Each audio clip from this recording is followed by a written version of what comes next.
अस्सलाम वालेकुम दोस्तों, कैसे हैं आप लोग। आपका दोस्त आपका भाई मोहम्मद आसिफ बट हाजिर हूँ आपके सामने छोटी सी मिडनाइट एनालिसिस की वीडियो के साथ। और बिटकॉइन का चार्ट दोस्तों इंट्राडे टाइम फ्रेम के ऊपर मेरे पास खुला हुआ है। इस वीडियो के अंदर हमने एक शॉर्ट की कॉल दी थी टेलीग्राम पर और डिस्कॉर्ड पर, वो भी डिस्कस करेंगे क्यों दी थी, क्या रीज़न था, और इसके अलावा अभी यहाँ पर चार्ट के ऊपर क्या सिनेरियो बन रहा है वो भी आपको बताने जा रहा हूँ। तो आप सबको पता है दोस्तों कि मैंने कल जो वीडियो बनाई थी उसमें आपको डिटेल से बताया था कि नीचे के जो एरियाज़ थे, यानी कि इन लोज के नीचे के जो हमारे एरियाज़ थे वहाँ पर काफ़ी लिक्विडिटी पड़ी हुई थी।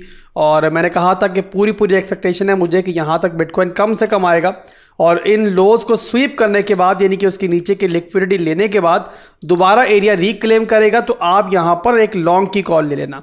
तो कल की वीडियो देखकर शॉर्ट में भी पैसा बनाया होगा आपने, फिर लॉन्ग में भी बनाया होगा। तो बहरहाल दोस्तों अभी यहाँ पर सिनेरियो ये बन रहा है कि बिटकॉइन देखो तो यहाँ पर ये लोअर लो बनाया इसने, ये लोअर हाई बनाया, फिर एक लोअर लो बनाया। तो अभी जो इसका मूव चल रहा है ना, जिस एरिया में बिटकॉइन ने भी रिजेक्शन ली है, ये इसका एक लोअर हाई का मूव है। इसके अलावा दोस्तों यहाँ पर मैंने एक बेरिश ऑर्डर ब्लॉक का एरिया भी ड्रॉ किया हुआ है और आपको शाम की वीडियो में बताया था कि यहाँ पर एक बेरिश ऑर्डर ब्लॉक का एरिया है दोस्तों। यहीं से अभी जो देखो तो इस बेरिश ऑर्डर ब्लॉक के एरिया को स्वैप करने के बाद ऊपर की जो लिक्विडिटी पड़ी हुई थी वो लेने के बाद जो दोबारा क्लोजिंग हुई वो इस ऑर्डर ब्लॉक के नीचे ही हमें होती हुई दिखाई दे रही है।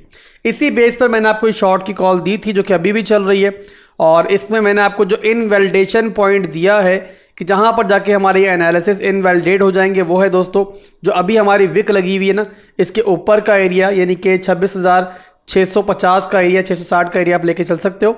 और उसके बाद जो फर्स्ट टारगेट रहेगा हमारी इस शॉर्ट का वो होगा हमारा 25,800 का एरिया और सेकंड टारगेट मैंने दिया है इसमें आपको 25,500 का एरिया। और उसके बाद दोस्तों जो हमारा लास्ट टारगेट होगा इस पूरी रेंज का वो होगा 25,000 का एरिया। ये बात याद रखें दोस्तों, यहाँ पर आप लोगों ने साथ के साथ प्रॉफिट बुक करते चलना है। और जिस वक्त आपको शॉर्ट की ट्रेड मैंने दी थी उस टाइम लगभग यहाँ पर चल रहा था बिटकॉइन 26,400 की रेंज में, यानी कि यहाँ पर चल रहा था। और उसके बाद अगर अभी देखें तो इस वक्त हम लोग प्रॉफिट में है, इसके अंदर लगभग यहाँ पर 1.23% प्रॉफिट में है। इसके अलावा हमारे फर्स्ट टारगेट के काफ़ी नज़दीक तक ये ऑलरेडी होकर आ चुका है। बहरहाल यहाँ पर जैसे ही फर्स्ट टारगेट आता है तो आप लोगों ने प्रॉफिट बुक करने के बाद स्टॉप लॉस जो अपना ब्रेक इवन पे ले आना है। इसके अलावा अगर आप लोग इस शॉर्ट के अंदर हो तो एक और बात याद रखो कि आप लोगों ने स्टॉप लॉस को इग्नोर नहीं करना है। और यहाँ पर ये बात भी जहन में रखनी है कि जाहिर सी बात है हम लोग इस टाइम नीचे की लिक्विडिटी खा चुके हैं।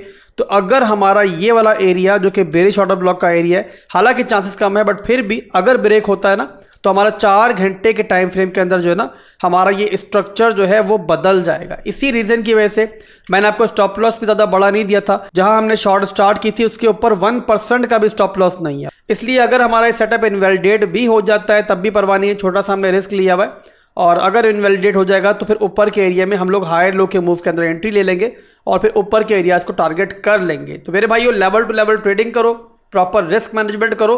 तो ये बात याद रखो, कभी भी आप लोग जो है ना ओवरऑल लॉस में नहीं रहोगे। 10 ट्रेड्स के अंदर जाओगे तो अगर 1-2 स्टॉप लॉस भी हिट होंगे तब भी आप लोग मैसिव प्रॉफिट लेकर ही निकलोगे। आज के लिए इतना ही था, दुआओं में याद रखिएगा। अल्लाह हाफिज।